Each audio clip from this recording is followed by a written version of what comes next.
Bonjour tout le monde, aujourd'hui on se retrouve pour un tout nouveau format de vidéo. Et oui, je vous l'avais dit il y a 5 mois que je comptais mettre en place des collabs. Pour cette collab, nous sommes 3, Skypia Channel, One Piece News et moi-même. Je les laisse se présenter. Salut à tous, c'est Skypia. Donc aujourd'hui on se retrouve pour une vidéo spéciale en collaboration avec Goldie Usopp. Les 3 femmes les plus puissantes du monde de One Piece, je vous en parle. Bonjour, je m'appelle OP News et je suis fier aujourd'hui de pouvoir venir sur la chaîne pour pouvoir présenter mes personnages féminins préférés. Cette collab sera découpée en 3 parties. D'abord, nous écouterons le point de vue de Skypia Channel, ensuite celui de One Piece News avant de finir par le mien. Cette vidéo traitera de notre top 3 respectif des femmes les plus puissantes de One Piece. C'est parti. Juste avant que la vidéo ne commence, je voudrais m'excuser car je parle du nez vu que je suis malade. Désolé, et sur ce, bon visionnage. Quelles sont les 3 femmes les plus badass de One Piece selon moi? En 3ème position, j'aurais pu mettre Boa Hancock, mais j'ai choisi Katarina Devon par sa cruauté, bien que sa prime me soit inconnue. Elle est la 6ème commandante de l'équipage de Barbe Noire. Elle a résisté au Battle Royale organisé par lui et a été prisonnière au 6ème niveau d'Umpledon. Elle est réputée pour décapiter toutes les femmes qu'elle trouve jolies et les ajoute à sa collection, preuve d'une certaine puissance. Elle résiste au Battle Royale organisé par Barbe Noire et aussi à la force de l'onde de choc de Bouddha quand Sangoku se transformait en celui-ci. Elle se relève sans trop de... comme si rien n'était tout simplement. Elle est détentrice du fruit du démon mythique Zoan, du renard à 9 queues. C'est un fruit du démon où elle peut prendre la forme de n'importe qui. On ne sait pas comment ça fonctionne, mais elle peut prendre la forme de n'importe qui. Et pour preuve, elle a pris la forme d'Absalom et Moria n'a rien vu. Quand Moria a débarqué chez Barbe Noire, que Barbe Noire l'a invité, viens, on va boire un coup, je peux nous battre contre toi aujourd'hui. Bref, elle a pris la forme d'Absalom et lui, il a rien vu. Et évidemment, elle possède le Haki. Les 2 formes de Haki, elle les possède. Haki de l'armement et Haki de l'observation. Bon, c'est pas un Haki de l'observation peut-être aussi poussé que Katakuri, mais elle a un Haki de l'observation d'une certaine façon. Et on n'a pas plus d'infos que ça sur elle. Maintenant, on va passer sur ma 2ème. Et la 2ème pour moi n'est autre que Smoothie. Ne serait-ce que par son grade. C'est la 2ème commandante de l'équipage de Big Mom et la ministre du jus. Elle a une prime qui s'élève à 932 millions de berries. Quand on sait que Barbe Noire possède 2,5 milliards de berries, Luffy possède 1,5 milliard de berries, elle se présente là avec ses 932 millions de berries normales. Donc c'est une preuve de sa puissance, sa force. Son fruit du démon est puissant parce qu'elle peut assécher n'importe quelle personne, n'importe quel être vivant. Et en plus elle se fait un malin plaisir de le faire. Et elle est mélangée avec la tribu des longues jambes. Elle se bat aussi à l'aide d'une épée. Et elle sait utiliser cette épée avec son fruit du démon, c'est-à-dire incorporer son fruit du démon sur l'épée pour faire des attaques à distance. C'est aussi une personne nonchalante, mais elle sait faire également preuve de caractère en faisant remarquer à Tamago qu'elle ne juge pas nécessairement d'augmenter la sécurité d'un seul but de protéger les poneglyphes que possède sa mère. Quand c'est sérieux, elle s'écrit des tactiques, des stratégies de combat, comme on a vu avec les bateaux, qu'elle dirigeait un peu les bateaux à droite à gauche avec son frère Jifuku. Évidemment, c'est une certitude, elle possède le Haki de l'armement et aussi le Haki de l'observation. Bien que peut-être son Haki de l'observation ne soit pas aussi poussé que Katakuri. Sauf que Katakuri a le Haki des rois, mais elle, on ne sait pas pour l'instant, c'est le Haki des rois. Et évidemment, ma numéro 1, on ne peut pas choisir une autre, je vois pas qui est plus forte qu'elle. C'est une impératrice, une des 4 empereurs, qui rivalise entre eux, qui fait peur aux amiraux et qui s'est rivalisé avec des monstres tels que Kaido, Shanks, Barbe Blanche, Barbe Noire, n'est autre que Big Mom, l'impératrice. Charlotte Linlin est pour moi la femme la plus puissante de One Piece et de loin. ne serait-ce que par son titre de Yonkou, la façon qu'elle parle à Kaido, le fait qu'elle vienne dans le territoire de Kaido, sans compter l'arc Whole Cake Island, où elle s'en prend plein la tronche sans avoir une égratignure. Tout d'abord, elle a une force physique hors norme. Naturellement, on ne peut percer son corps, tellement son acquis de l'armement est puissant, mais je sais même pas si elle maîtrise cet acquis-là. Je sais même pas si elle a une maîtrise de l'acquis de l'armement ou c'est naturel chez elle. On a du mal à comprendre son corps, comment il est fait. Étant jeune, elle a carrément dévasté Elbaf, la tribu des géants là. Elle a carrément fait un carnage. Ils voulaient même plus la voir tellement elle faisait peur. C'était un diable ambulant. Bien qu'elle ait un fond gentil, sincère et tout, mais son inconscience est mortelle. Et en plus de ça, elle possède un fruit du démon. Moi personnellement, c'est un fruit du démon qui me branche pas trop, mais qui est quand même puissant.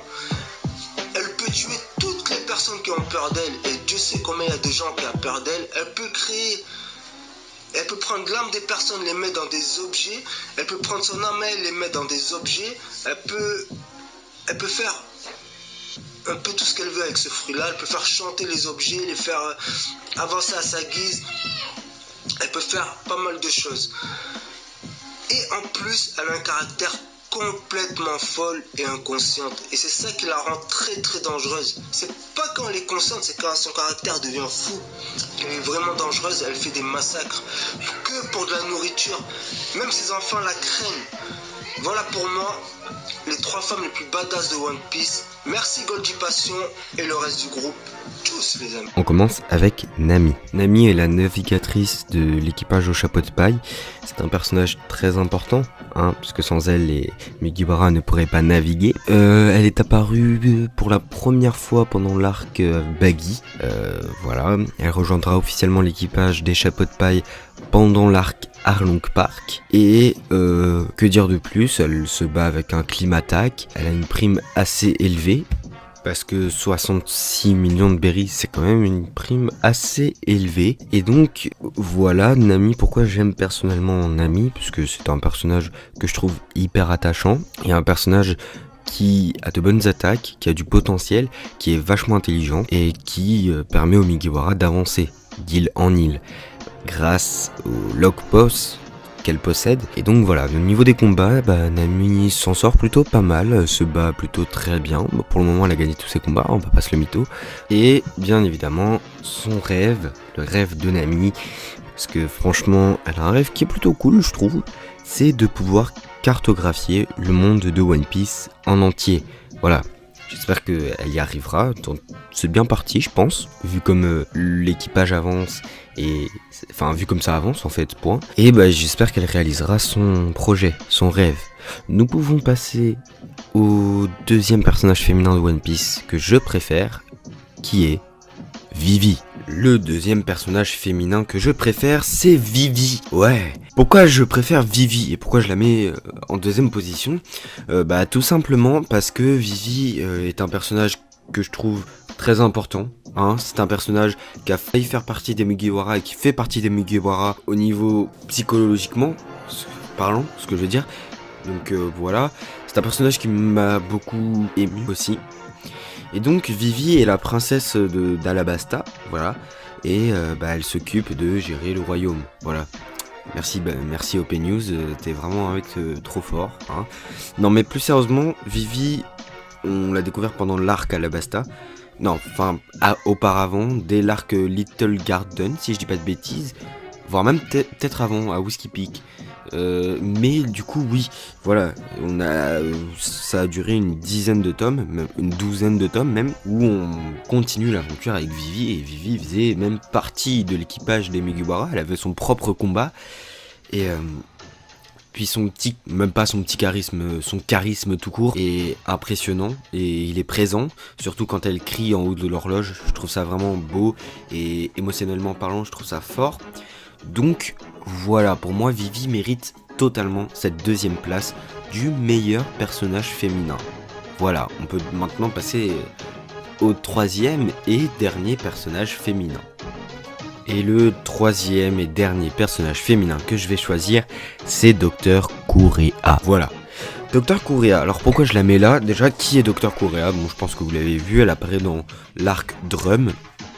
Donc c'est une docteure et elle va s'occuper de sauver Nami. Et ce qui va être très important parce que sans Nami, l'équipage de Luffy ne veut pas aller bien loin. Pourquoi j'aime ce personnage? Et tout simplement parce que elle est charismatique. Elle porte la volonté du docteur Luke et je trouve ça vraiment impressionnant. Elle est très respectable et pour son vieillage, elle reste jeune et cool. Voilà. On peut voir une image d'elle maintenant avec une tenue hyper cool. C'est parti. Mais sinon, oui, Dr. Kureha est une docteure qui est vachement intéressante et qui utilise des potions. Enfin, pas des potions, là, de toute façon, les gens vont se croire dans Fortnite, mais ce n'est pas le cas. Elle utilise. Enfin, je sais pas comment le dire, mais c'est elle qui a tout enseigné à Chopper, donc elle doit avoir des connaissances de malade. Elle a pris Chopper sous son aile, ce qui est vraiment hyper mignon et hyper gentil de sa part. Et elle est vraiment... J'ai même pas les mots pour la décrire. Voilà, elle a aidé Chopper, elle est hyper intelligente. Bon, elle est vieille, mais elle est cool. Elle a sauvé Nami. Elle est stylée, hein. Donc je sais pas quoi vous dire de plus à propos du docteur Kureha. Voilà, bon, c'était l'une des seules docteurs qui restait dans le pays à part les 21, je sais plus comment ils s'appellent. Vous savez les Toubib, 21 Toubib, je sais plus comment ils s'appellent. C'était les docteurs qui étaient pour Wapol et du coup il y avait plus d'autres docteurs dans la vie. Et à part Iluluk et Kureha, sauf qu'Iluluk a été tué. Voilà, enfin Iluluk est mort plutôt et donc il restait que Kureha. Kureha qui donnait des petites occultations gratuites et qui permettait d'être le seul docteur accessible à tous. Toubib 20, je crois, c'est ça. Ouais. Et du coup, voilà pourquoi j'adore Kureha. Voilà, c'est tout pour moi. J'espère que vous m'aurez découvert. Je m'appelle OP News et je fais des vidéos sur One Piece. Voilà. Et je tiens à remercier fortement Goldie Passion pour m'avoir invité sur sa chaîne, je trouve ça hyper cool. Et j'espère qu'il ira loin. Et moi je vous souhaite une bonne fin de vidéo. Et sinon on se dit à la prochaine, peut-être sur la chaîne de Goldie Passion de nouveau, ou peut-être à tout de suite sur ma chaîne.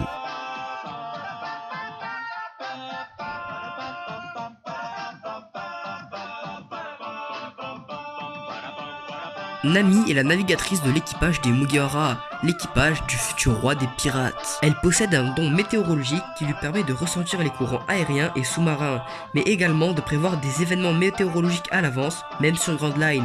Et l'exemple le plus concret est le fait qu'elle ait pu prévoir un cyclone alors qu'elle avait 40 degrés de fièvre. Grâce à son arme créée par Usopp, le Climatact, elle peut contrôler la météo en créant des bulles d'air chaudes, froides ou électriques. Récemment, sa puissance a été décuplée car elle possède Zeus, l'âme de la Yonko Big Mom, qui lui permet de lancer d'énormes éclairs à la puissance dévastatrice. Elle est aussi très rusée, très jolie et passionnée par l'argent, d'où son surnom, la chatte voleuse.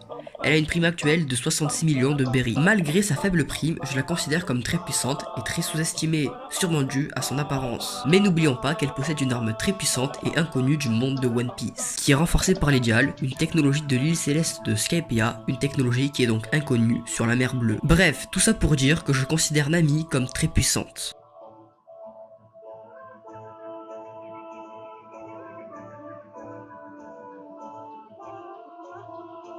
Considérée comme la plus belle femme au monde, elle reste tout de même un redoutable Shichibukai. Elle possède le pouvoir du fruit du démon de la passion, qui lui permet de transformer en pierre quiconque est touché par son rayon et cède à l'envie, c'est-à-dire pratiquement tout le monde, les hommes comme les femmes. Son fruit du démon est un paramécia manipulateur. Boa Hancock possède et maîtrise les 3 formes de Haki. Sa prime nous est toujours inconnue et il est possible qu'elle n'en ait pas, car tout acte qu'elle fait est pardonné grâce à sa beauté. Après être tombée amoureuse de Luffy, elle est devenue entièrement dévouée à lui, jusqu'alors même à l'aidant à s'introduire dans la prison la mieux gardée du monde, Impel Down, ou encore à se rebeller contre la marine lorsque celle-ci s'en prenait à Luffy, risquant de perdre son titre de Shichibukai. Comme je l'ai dit, Hancock a le pouvoir de transformer quasiment tout le monde en pierre, et en plus, elle maîtrise les 3 formes du Haki, ce qui fait pour moi d'elle une personne très puissante.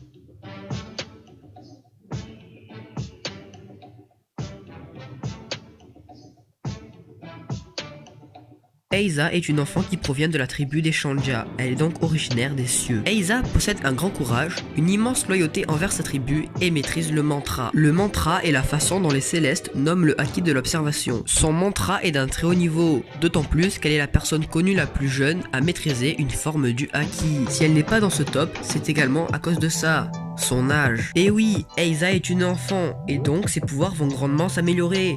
Et pourquoi pas parvenir à maîtriser le haki de l'armement et arriver à avoir quelques secondes dans le futur. Comme je l'ai dit, Eiza est une céleste, et donc elle ne possède pas de prime.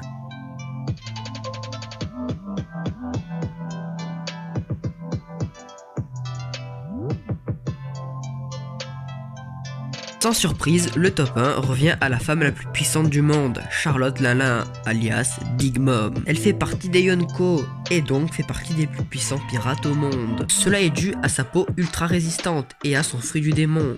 Big Mom possède le fruit des âmes qui lui permet de contrôler l'espérance de vie des personnes qui sont intimidées par elle ou qui carrément des personnes qui lui offrent leur espérance de vie. Cette espérance de vie, elle la rajoute dans toutes sortes de choses comme des arbres, des objets ou même des sols, ce qui lui permet de créer des homies. Elle a divisé son âme en 3 parties, Zeus, Prométhée et Napoléon. Comme dit plus tôt, Nami possède Zeus, donc un tiers de l'âme de Big Mom. Big Mom veut créer un monde parfait, un monde où toutes les espèces peuvent cohabiter, et elle est sur le point de réussir, car la seule espèce qui lui manque est l'espèce des géants. Big Mom possède un lourd passé, et c'est son point faible, ainsi que la nourriture qui la plonge dans une crise qui est interminable si elle n'a pas ce qu'elle désire. Elle possède les 3 formes de haki. Pour le moment, seul le haki de l'armement a été montré comme maîtrisé par Big Mom. Sa prime nous est encore inconnue, mais dépasse largement le milliard de berry. Et voilà les amis pour cette collab. Encore un gros merci à Skypiea Channel et à One Piece News pour leur participation. Merci à vous pour tous vos retours, continuez comme ça, c'est super. Le lien de leur chaîne sont en description. Si vous aussi vous voulez faire des collabs avec moi, vous pouvez rejoindre mon Discord, on en discutera tranquillement là-bas. Il faut juste aller faire un tour dans la description. A très vite dans une prochaine vidéo, ciao.